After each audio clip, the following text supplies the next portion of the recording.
Pois bem, depoimento do ex-diretor-geral da Polícia Rodoviária Federal, Silvinei Vasquez. Silvinei Vasquez mentiu muito.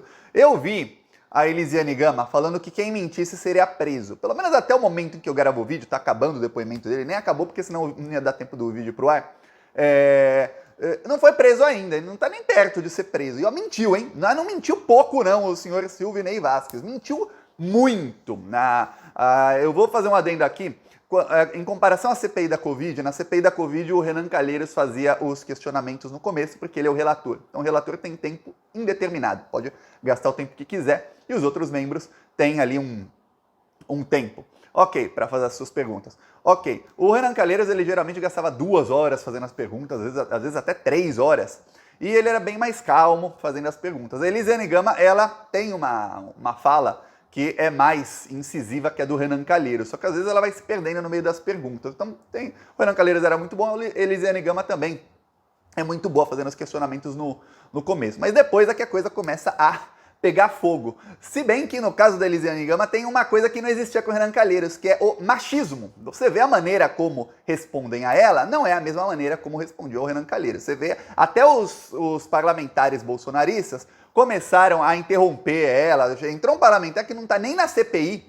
Ele entrou lá para interromper Elisiane Gama. Eu vou mostrar aqui um momento de quebra-pau que teve lá. Elisiane Gama mandou ele calar a boca, tudo mais. Aí, quebra-pau, tiveram que interromper a sessão por 5 minutos. Esse é o desespero dos bolsonaristas. Por quê? Porque o Silvinei Vasquez, ele foi lá só para se enrolar. Ele se enrolou cada vez mais, ele começou a enrolar o Bolsonaro junto. Porque não tem como a pessoa ir lá tentar se defender e defender a si e ao Bolsonaro. Fica praticamente impossível. Eu vou te mostrar aqui o momento em que os bolsonaristas entraram em desespero aqui, ó. Vamos lá. Vou mostrar.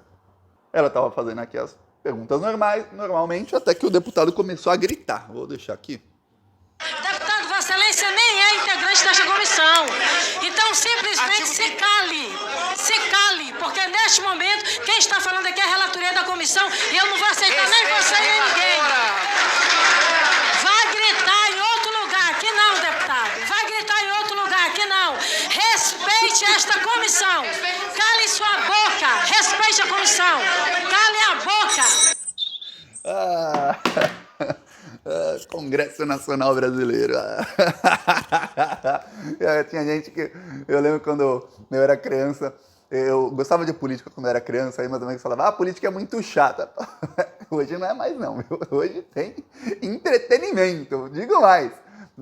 Qualquer série aí da Netflix perde da série política brasileira, que aqui a gente vê e toda hora tem uma coisa assim que a gente fala, caramba, ninguém esperava por isso. E na série política brasileira, os mocinhos no final saem felizes. Você vê aí, ó, Lula presidente e os vilões vão acabar todos presos. É isso que vai acontecer com ele. O Silvinei, ele... É engraçado como... Eu acho que escreveram o nome dele errado. Silvinei, era pra ser Silvanei, talvez, não sei. Ele começou sendo questionado obviamente, sobre os bloqueios que foram feitos no dia do segundo turno. No dia 30 de outubro, a Polícia Rodoviária Federal fez centenas de bloqueios em todo o Brasil. A maioria deles, quase 50% deles no Nordeste. Aí ele já começou mentindo. Ele começou falando que não, a maioria dos veículos parados não foram no Nordeste. Aí mostraram para ele o gráfico, vou te mostrar aqui o gráfico. E aqui a tabela mostra por estado, por região, o número de ônibus que foram fiscalizados, ou seja, parados, e os que ficaram retidos. Aí você vê que só no Nordeste foram 2.185 ônibus que foram parados.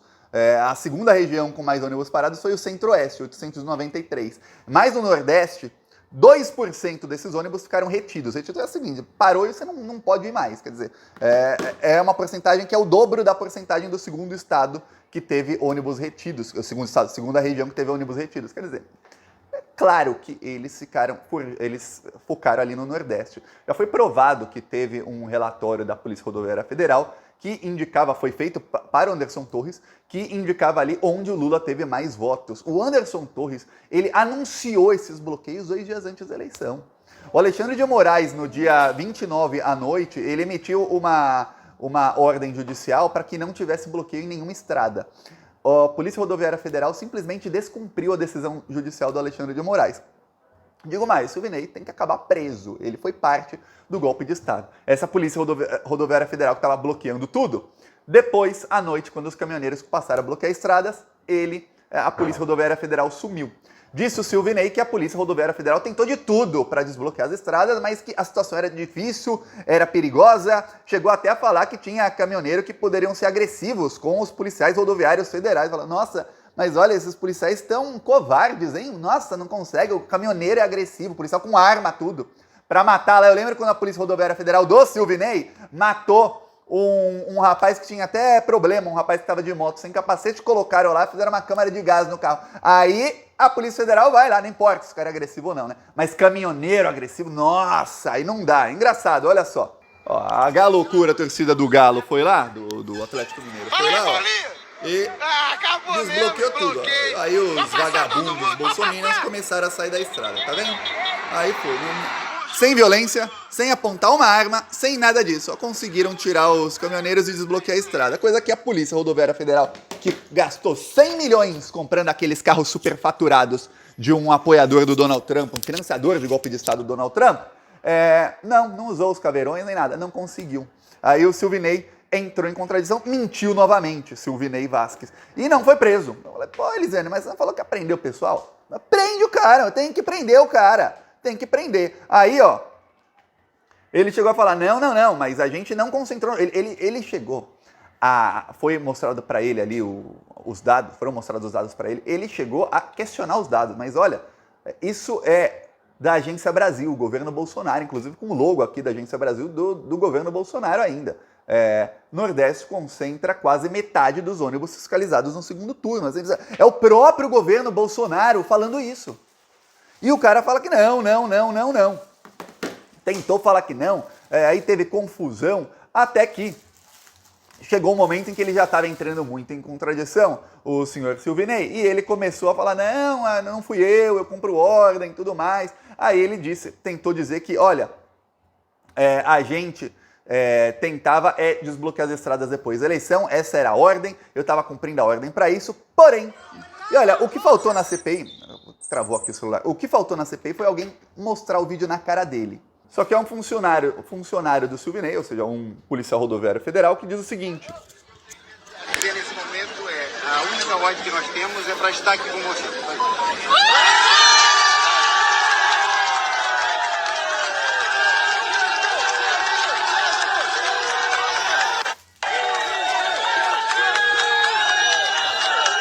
Aí você vê o seguinte, se o policial diz, ali tem uns caminhões ali, ó, você consegue ver.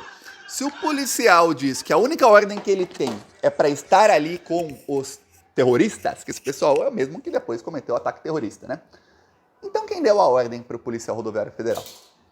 Pode falar, não, mas Thiago, a ordem pode ter vindo da superintendência. Tá, quem dá ordem para a superintendência? É a chefia, que o diretor-geral era o Silvinei Vasquez. Realmente, em alguns locais do Brasil, demorou 6 dias para que a Polícia Rodoviária Federal tirasse os terroristas ali das estradas. Quer dizer, 6 dias. A torcida do Corinthians, eu lembro que foi lá em 15 minutos também desbloqueou uma estrada, assim como fez a do Atlético Mineiro lá em Minas Gerais. Quer dizer, aí a Polícia Rodoviária Federal, com seus caveirões de 100 milhões de reais, demora 6 dias? Peraí. Então começou a entrar em contradição, até que perceberam o seguinte, ô Silvinei, você tem relação com o Bolsonaro, você é bolsonarista, você recebeu ordem do ministro da Justiça do Bolsonaro para fazer isso, para que os eleitores do Lula não pudessem votar. Aí ele tentou falar que não era bolsonarista. Não é que eu posso ter opinião, mas a minha relação com o Bolsonaro é puramente profissional. Até que jogaram na cara dele o seguinte, a Elisiane Gama jogou na cara dele o seguinte, olha só. Vou mostrar aqui mais um vídeo. O senhor publicou no dia 29 de outubro, dia anterior ao domingo das eleições, no Instagram, uma mensagem na qual pedia voto para o presidente da República, para o então presidente da República, que tentava a reeleição. A postagem foi apagada. Por que o senhor apagou? Eu postei a bandeira do Brasil, né? E aí, como começou algumas críticas na imprensa, eu fui lá e apaguei. Mas era a minha rede social, um sábado que eu estava de folga com o meu celular e usando a minha internet. Mas o senhor apagou pela pressão da imprensa ou porque o senhor percebeu que não seria algo correto da sua parte, sobretudo pelo posto que o senhor adotava e estava naturalmente conduzindo, de fazer uma postagem dessa natureza? foi para evitar polêmica, né? Mas como já falei, senadora, é normal, tá? Lá no PRF. Posso falar para a senhora 10 ocupantes do atual cargo agora que... Aí ele diz, eu posso falar para a senhora 10 ocupantes do atual cargo agora, ou seja, da Polícia Federal, Rodoviária Federal do governo Lula, que também postaram nas redes sociais. Aí vai perguntar para ele quem são. Ele não fala. Eu posso falar, então fala. Aí ele não fala. Cada coisa. Ó, peça sua inscrição aí no canal. Falou.